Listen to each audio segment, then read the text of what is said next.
आज खेत में आए हुए हैं और बहुत ही अच्छा लग रहा है। एकदम ठंडी ठंडी हवा बह रही है, तो क्यों न एक छोटा सा वीडियो बना लिया जाए और आपको कहानी सुना दी जाए। और कहानी के अंत में मैं आपसे प्रश्न भी कुछ पूछूंगा। और कहानी के 3 ही पार्ट हैं, एक तो किसान है, एक गुरु है और एक शिष्य। ध्यान से सुनना। और जो YouTube चैनल पे मेरी जो वीडियो देखते हैं तो वो भी लाइक्स और कमेंट्स करना, और जो आपको कुछ शिक्षा मिले तो ज़रूर उस पर अमल करना। एक बार क्या होता है कि गुरु और शिष्य, पहले क्या होता था कि इधर उधर साधन थे नहीं, तो आना जाना लगा रहता था। तो गुरु और शिष्य अपने रास्ते रास्ते जा रहे, तो चलते चलते क्या होता है कि शाम हो जाती है। तो गुरु ने शिष्य से कहा कि क्यों न एक सामने झोपड़ी दिखाई दे रही है और किसान का खेत लग रहा है, तो क्यों न वहाँ पे अपने शाम को ठहरा जाए और खाने की व्यवस्था भी क्या पता वहाँ पे हो जाए। तो शिष्य ने उत्तर दिया कि हाँ गुरुजी, वहीं चलते हैं अपने। और वो किसान के पास में जाते हैं और किसान का जो दरवाज़ा वो खटखटाते हैं। किसान अपना दरवाज़ा खोलता है और गुरु और शिष्य अपना परिचय देते हैं। तो किसान ने कहा कि बिल्कुल आप यहाँ पे मतलब खाना जिम्मो भरपेट खाने की पूरी व्यवस्था है और आप रात को भी यहाँ पे रह सकते हो। तो भरपेट खाना खिलाया जाता है गुरु और शिष्य को। तो गुरु के मन में कुछ सवाल उठते हैं। गुरु से किसान से पूछता है कि ये जो आप खाने पीने की व्यवस्था है वो आप किस हिसाब से करते हो। तो जो किसान है वो जवाब देता है कि मेरे पास एक भैंस है और भैंस का दूध इतना होता है कि मेरे घर का अच्छी प्रकार से गुजारा चल जाता है। फिर जो गुरु है वो खेत के चारों तरफ इधर उधर देखता है, तो उसके खेत की जो व्यवस्था थी वो अच्छी नहीं थी। जगह जगह झाड़ और पेड़ पौधे इस प्रकार अव्यवस्थित थे। यानी कहने का तात्पर्य ये है कि खेत काफ़ी बड़ा था उनका, लेकिन खेत में कुछ किया हुआ नहीं था। फिर गुरु ने कहा कि क्यों न आज रात हम यहीं रह लें। तो किसान ने कहा कि आपका ही घर है, आराम से रहो। तो गुरु और शिष्य सो जाते हैं। सुबह के 3-4 बजते हैं, तब गुरु अचानक शिष्य को उठाता है और शिष्य को कहता कि हमें अब चलना है, उठो आप। और साथ में ऐसा करते हैं कि ये जो किसान की जो भैंस है उसको अपने यहाँ से खोल ले चलते हैं, चुरा ले चलते हैं।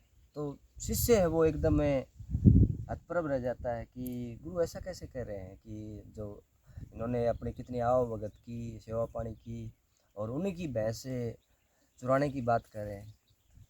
तो जो शिष्य था वो गुरु के सामने बोला नहीं, उनकी हाँ में हाँ मिलाते हुए और उनकी जो भैंस है वो चुरा के ले जाते हैं और वहाँ से चले जाते हैं। इन बातों को काफ़ी दिन हो जाता है। शिष्य के मन में बार बार यही मतलब बातें चलती रहती हैं दिमाग में कि गुरु ने अच्छा नहीं किया, उस किसान ने अपनी कितनी आवभगत की और उसी की भैंस हमने चुरा ली। तो क्यों न खुद चल के कई दिनों के बाद में उस जो किसान है उसकी स्थिति देखी जाए। तो वो उसी रास्ते उस किसान के तरफ चल पड़ता है। तो क्या देखता है कि झोपड़ी की जगह एक काफ़ी बड़ा महल खड़ा हो चुका था और जो खेत था वो भी पूरा व्यवस्थित है, चारों तरफ फलदार पौधे लगे हुए थे और बढ़िया फसलें लगी हुई थी। वो शिष्य है वो किसान के घर पे चला जाता है। महल जैसा घर था। जो ही दरवाज़ा खोलता है किसान सामने आता है।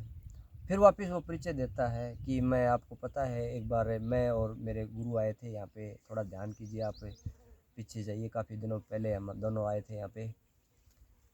तो किसान कहता हाँ हाँ आए थे आप, लेकिन उस रात आप तो जल्दी चले गए थे, पता नहीं आपको क्या काम हो गया, लेकिन एक घटना होगी मेरे साथ है। तो शिष्य को तो पता था, लेकिन गुरु से पूछ ना, उनसे किसान से पूछ लेना क्या हुआ। कि उस रात मेरी भैंस गायब हो गई। तो जो शिष्य था वो शर्म से नीचे गर्दन से झुका लेता है तो जो किसान है वो कहता नहीं कोई बात नहीं, वो तो गायब हो गई, आपका उसमें कोई दोस्त है मतलब दोष नहीं था।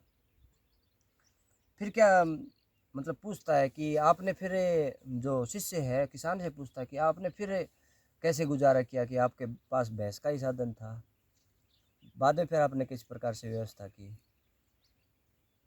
तो किसान कहता है कि मेरे पास उस टाइम में कोई भी साधन नहीं था, भैंस मेरी गायब हो चुकी थी। तो मैंने सोचा कि मेरे पास थोड़े बहुत पहले से जमा पूंजी थी और खेत में इधर उधर झाड़ या और एक्स्ट्रा जो पौधे थे वो भी मतलब बिना काम के थे, उनको काट कर और कुछ पैसे इकट्ठे करके और लकड़ियों को बेच कर मैंने क्या किया कि इस पहले तो इस खेत को सुधारा और फिर इस खेत में मैंने फलदार पौधे लगाए। और फलदार पौधे लगाने के बाद में 3-4 साल बाद में ये जो फलों की खेती है वो पनपने लगी और आज के टाइम में मैं सबसे बड़ा इस एरिया का फल का जो व्यापारी हूँ, वो सबसे बड़ा हूँ और मेरी स्थिति बहुत ही अच्छी है। तो शिष्य पूछता है कि मतलब आपने जो भैंस है वो आपकी गायब हो गई, तो अगर आपकी भैंस गायब नहीं होती तो क्या स्थिति बनती। तो किसान कहता है कि जो भी होता है ना वो अच्छा ही होता है और देख लो आपके सामने अच्छा ही हुआ। और यही अपने जीवन के साथ है। जीवन के साथ क्या है कि हम क्या कहें कि हमें आलस्य में रहना चाहते हैं कि आलस के कारण कुछ काम है, एक्स्ट्रा काम है जो होता है वो करना नहीं चाहते और कहते हैं ना कि कंफर्ट जोन में जितना हम रहेंगे तो हम उतनी मतलब सफलता हासिल नहीं कर सकते। इसलिए कंफर्ट जोन से बाहर निकलिए। और किसी ने कहा भी है खूब, क्या खूब कहा कि तू कोशिश तो कर, तू कोशिश तो कर, सफलता तुझे ज़रूर मिलेगी। तो आप कोशिश करते रहिए और कंफर्ट जोन से बाहर निकल कर और कुछ नया करने की कोशिश कीजिए, क्योंकि आप कुछ नया करोगे तो क्या पता आपको सफलता के नए दरवाजे खोलेगी जो आपकी कोशिश है वो। क्योंकि जब ये विद्यार्थी हैं या कोई प्रतियोगिता परीक्षा की कोई विद्यार्थी तैयारी करते हैं तो वो क्या करते हैं कि थोड़ी सी असफलता से घबरा जाते हैं और वापस कंफर्ट जोन में चले जाते हैं कि मेरे से कुछ नहीं होगा। कुछ क्यों नहीं होगा, आप एक बार कोशिश तो करके देखिए, सब कुछ होगा। जो जो आप कोशिश करते जाओगे अपने मंजिल को आप पाते जाओगे। तो ये जो मैंने कहानी बोली तो सामने दिव्या बैठी है, तो इस कहानी से आपको क्या शिक्षा मिली या कोई प्रश्न हो तो उसका उत्तर इस कहानी के माध्यम से दे दिया जाए। हाँ बस बोलो। अगर भैंस नहीं ले जाते तो क्या होता? देखो, किसान की गुरु और शिष्य भैंस नहीं ले जाते तो वो किसान है वो भैंस पे निर्भर रहता। और जो शिष्य है उसको भी ये बातें समझ में नहीं आती कि गुरु ने जो किया वो अच्छा ही किया उस टाइम, क्योंकि गुरु अगर उसकी भैंस नहीं चुराता तो वो किसान हमेशा उस भैंस के दम पे रहता और ज़्यादा अपने जीवन में सफलता हासिल नहीं कर पाता, यानी कंफर्ट जोन से बाहर नहीं निकल पाता। इसलिए गुरु ने जो किया उस दिन वो अच्छा किया और जो उसका शिष्य था उसको भी एक सीख दी कि आप भी अगर सफलता हासिल करना चाहते हो तो जो आपने जो दायरा बना रखा है सफलता का, उससे आप बाहर निकलिए। क्योंकि सफलता के बहुत से दरवाजे हैं, कहते हैं ना कि 99 दरवाजे अगर बंद हैं तो एक दरवाज़ा जरूर सफलता का खुलता है। तो ये इस कहानी से ये आपके प्रश्न का जो उत्तर है वो मैंने दिया। हाँ, अब अपने ज्योति एक प्रश्न पूछेगी। हाँ बोलो। भैंस खोने पर उसकी किसान की क्या परिस्थिति? हाँ, भैंस खोने के बाद में जैसे कहानी में आया है कि परिस्थिति उसने देखा कि अब अपने पास कोई चारा ही नहीं है, अब करे तो करे क्या।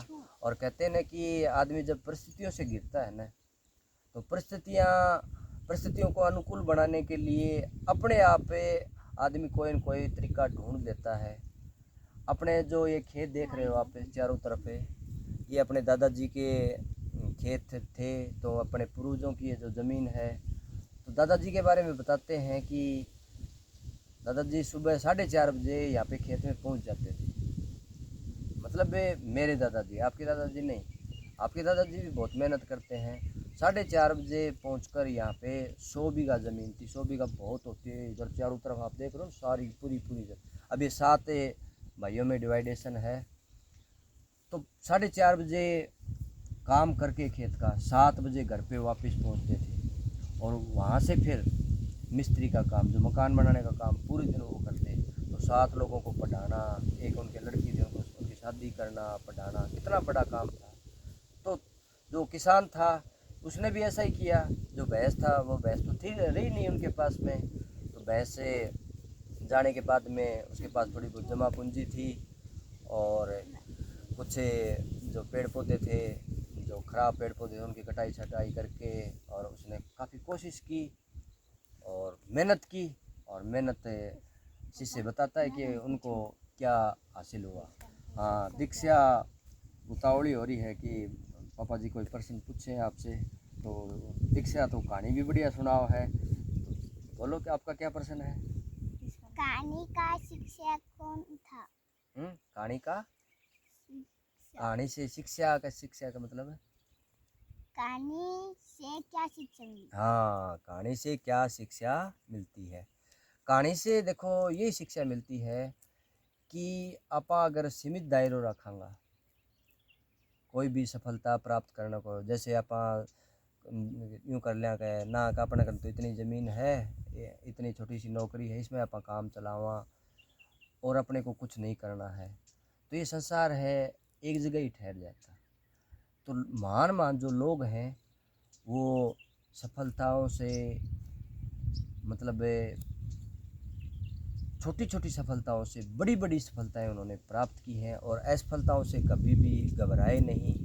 और परिस्थिति हर इंसान के सामने आती है। तो इस कहानी का जो मूल जो शीर्षक मानो या शिक्षा मानो वो यही है कि आप के पास से ठीक है थोड़ा है, उसमें भी संतुष्ट रहिए, लेकिन थोड़े के साथ है आप कुछ और बड़ा अचीवमेंट प्राप्त करने के लिए क्या कीजिए, मेहनत कीजिए। कहते हैं कि we have get out of the comfort zone.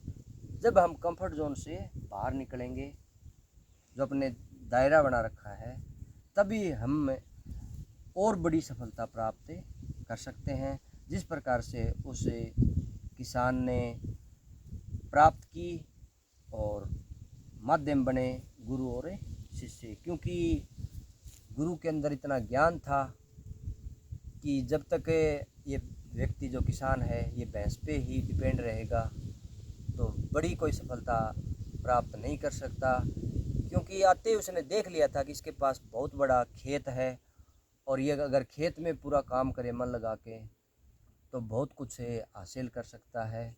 इसलिए गुरु ने और शिष्य को कहा कि इसकी क्या चुरा ली जाए, भैंस चुरा ली जाए। और वो चुपचाप उनकी भैंस को खोल के क्या कर ले जाते हैं, और किसान को भी पता नहीं चलता है। तो इस कहानी से ये शिक्षा मिलती है। तो हमें भी जीवन में कुछ हासिल करने के लिए कुछ से दायरे को क्रॉस करके और आगे बढ़ना चाहिए। और खेत में आए हुए हैं, बहुत अच्छा लग रहा है। आप भी कभी खेत में जाया करो। जो YouTube चैनल देख रहे हैं उनसे मैं कहना चाह रहा हूँ, क्योंकि ये अपने पूर्वजों की भूमि है, उनके खून पसीने की यहाँ पे प्रत्येक बूंद है वो समाहित हैं। उनके जो पूरे शरीर के जो कण हैं वो इस धरती में, इस मिट्टी में विराजमान हैं।